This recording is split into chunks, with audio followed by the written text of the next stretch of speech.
チ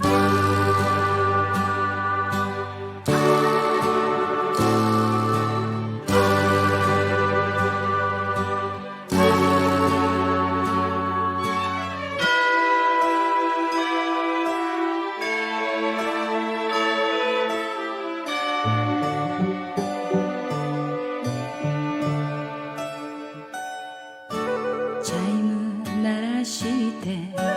ほんのしばらくあなたを待つのがとても好きでした。普段着のままの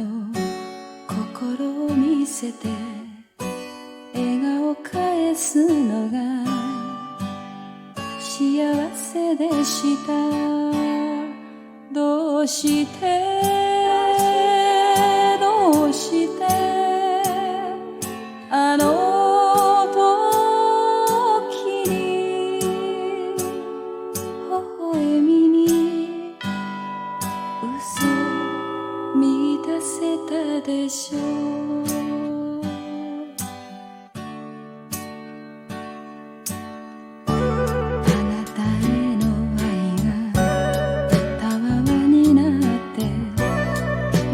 すり抜けて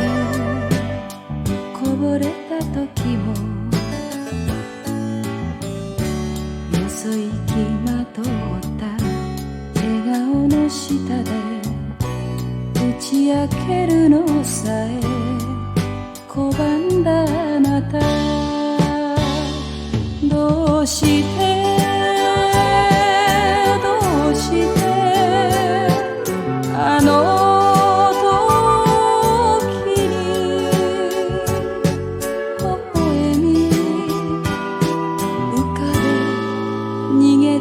でしょう。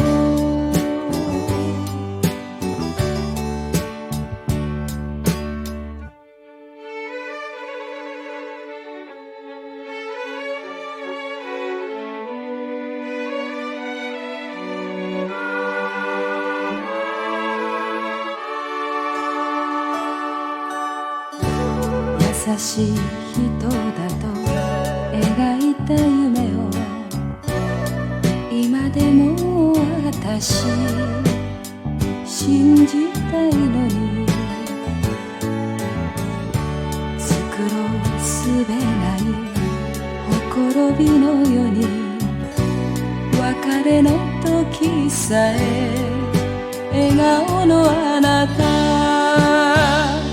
どうしてどうしてあの